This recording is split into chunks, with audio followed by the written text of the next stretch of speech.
Thank you so much for that very kind introduction, Svein. I really appreciate it. So I am just going to now quickly share my screen and hopefully be able to bring my PowerPoint up there. Okay, so do you all see that? Good, so nobody's objecting at least, so I assume you see that.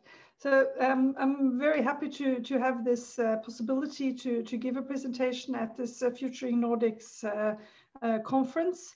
What I will do in the 15 minutes that I have been allocated is basically to give snapshots of completed research and ongoing research, which I hope will be a good basis for further discussion. So usually when I speak about business law and sustainability, which is what I usually speak about, I start by saying what we mean with sustainability. In this context, after the wonderful keynote presentations this morning, I am just going to skip right to the summarizing point, which is that we see sustainability as securing social foundations for humanity now and for the future, while staying within planetary boundaries. So that is the grand challenge of our time, and that summarizes the grand challenges of our time, and that is the basis that we take in our research, and as we also did in the SMART project that Svein mentioned in his introduction. Before the SMART project, the major project that we had then was the Sustainable Companies Project, funded by the Research Council of Norway, which ran from 2010 to 2013. In that project, we had the possibility of undertaking a multi-jurisdictional comparative analysis of company law and also accounting law, but I'm going to focus on the company law part here, to try to find out if company law itself, as it is shaped today, is a barrier to integrating in that project environmental concerns better into the decision making in companies. And we found out that it's not company law that's the problem. Company law gives quite a lot of scope to business to integrate environmental concerns better, or in a more current setting to say to become more sustainable, to be a part of the transition to a sustainable future. But the problem is that company law doesn't say anything, or very seldom says anything explicit about what the purpose of the company is, why we allow companies to dominate as the legal form in our various societies. Nor does it say explicitly how the board is intended to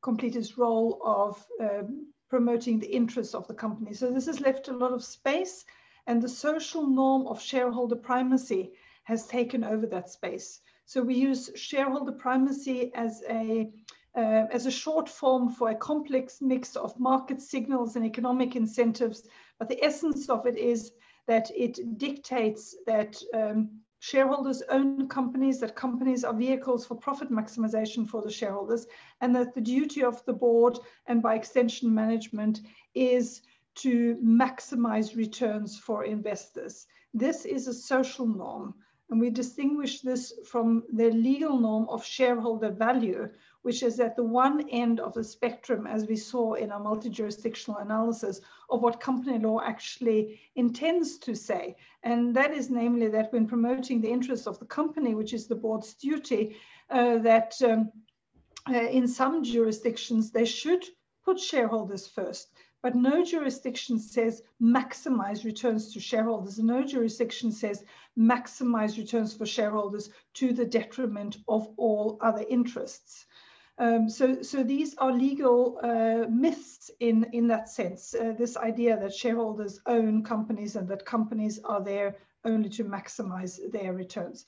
But the social norm is so dominant that it influences business across the spectrum, from the shareholder value jurisdictions to the more pluralistic ones. So we concluded that this is a main barrier to sustainable companies. These results were confirmed in the more recent publication, which became a project in its own right, the work with the Cambridge Handbook of Corporate Law, Corporate Governance and Sustainability, which I edited together with Professor Christopher Brunner, where we managed to bring in contributions from practically all parts of the world in this 50-chapter major volume, including a Nordic chapter, which is especially relevant in our context, of course, written by Professor Jukka Mehonen together with Dr. Gudrun Jonsson. And this state-of-the-art volume shows that while there is an increasing interest in sustainability, and there are some initiatives here and there in various forms to try to bring sustainability into business, summarized very simply, and then leaving out the nuances, of course, is that the shareholder primacy drive is still a major barrier. And that also resonates with the findings of the SMART project, which more broadly looked at the regulatory framework for market actors to look at what is it that prevents and what promotes market actors, by which we mean businesses of all types and financial actors in the public sector in its many roles as market actors and consumers. What is it that prevents or promotes their contribution to a sustainable future? And we found so many promising initiatives. There is so much hope in the state of the art now, but unfortunately, the obstacles are still more dominant. So in spite of the Sustainable Finance Initiative of the EU and the so-called non-financial reporting directive, various steps towards more sustainable corporate governance, steps towards a more circular economy, we are still very much on a very certain path towards a very uncertain future. And when I say we in this context, I mean global society. So we found out that in the SMART project that to have a good possibility of achieving a sustainable future, we need to put into place some reforms. So we as an academic group put forward some academic reform proposals to the EU mainly, although these can also be taken up by other policymakers, including in the Nordic countries. And the obstacles that we found, they resonate also with the discussion that we heard earlier today, with the silo thinking, with the emphasis on economic growth, and again, the shareholder primacy influence, profit maximizing drive in business. So if we go then to Nordic business law and look at what Nordic business law says today, does Nordic business law today encompass sustainability or make it possible for Nordic businesses to shift towards sustainability? And again, this is just a small snapshot of the complexity of Nordic businesses in all the Nordic countries. First of all, we see the same scope and tension in Nordic company law. Nordic company law, which also, and again, is a micro version of the broader multi-jurisdictional analysis that we undertook. We see that Nordic company laws range from having a pluralistic approach to shareholder value, which in the UK version of this have in the enlightened version, which asks boards to consider other interests also when they're promoting the interests of the shareholders. Nordic company laws generally very hierarchical systems with often strong shareholders, and we will hear more about the significance of the public and private actors in this realm in Jukka's presentation later today. We see that the Nordic corporate governance codes, which directly address listed companies but which have knock-on effects on the rest of the business world, vary from strong shareholder primacy support, inadvertently probably, but it's there, to more emphasis on sustainable value creation. We do not, of course, only have companies, as in limited liability companies in Nordics. We also have, for example, cooperatives, which have been highlighted as a sustainable alternative. But research there shows that cooperative law is member-oriented, and there are abstract sustainability principles there, but there's no foundation for saying that cooperatives, per definition, are a sustainable form. And then we mustn't forget, of course, the SMEs, all of the sole entrepreneurs and micro companies that we have.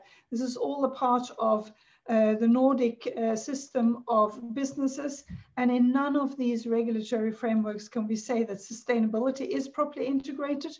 but there is room for it. But the profit maximizing drive pushes out a lot of the potential for this room to be used. So therefore, it's important also in the context of Nordic business law that we look at the potential for reform.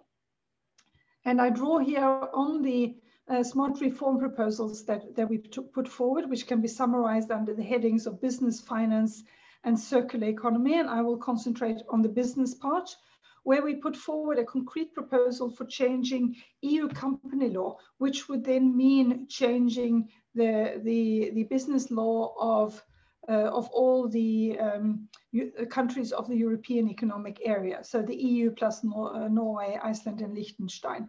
It's in a Nordic, no, sorry, our proposal is for a change in the EU company law directive, but we speak generally about undertakings in the EU terminology, which is then much broader than companies. So it fits with the Nordic business law approach. First of all, we suggest that company law, business law should take back its possibility for defining why we have business. So we suggest a redefined overarching purpose, which doesn't mean that we suggest to make all businesses the same. Rather, we suggest that the specific purpose of the business and the specific purpose of the business law in each situation should be positioned within an overarching purpose of sustainable value creation within planetary boundaries. And to make sure that that isn't just a possibility for more greenwashing, we also suggest redefined duties for the board of the undertaking. And we suggest there that when the board does its ordinary duties according to the business law that regulates that type of entity, that it works to, for example, then promote the interests of the company in a way that integrates sustainable value creation within a global goal of staying within planetary boundaries into its business models and strategies. And a key tool here is sustainability due diligence. So not human rights due diligence, not environmental due diligence, but more than that, sustainability in the broad sense that we define it. Due diligence across the business of the undertaking, which more often than not means global value chains. Nordic businesses are also global businesses. They're all connected. That each entity undertakes a sustainability due diligence to identify where its impacts are, and major risks for unsustainable impacts, and based on that, put together an ambitious plan for a continuous improvement process. That would give a basis for sustainability reporting that is actually relevant and reliable, which is not what we have today. And to make sure that this actually gives business, provides a level playing field for business that want to be sustainable, we also suggest that the process with the sustainability due diligence and identifying the impacts, that should be assured by external experts, and that sustainability reporting based on that should be audited, because it's time that we take people and the environment as seriously as we've been taking financial issues for decades or centuries.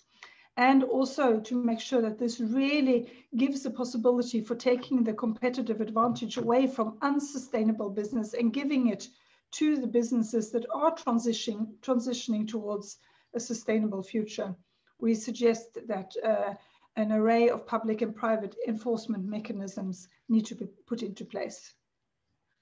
I'll share with you here a couple of references for further reading, including the chapter from the Cambridge Handbook that I mentioned, and I look forward to the discussion. Thank you very much. Thank you very much.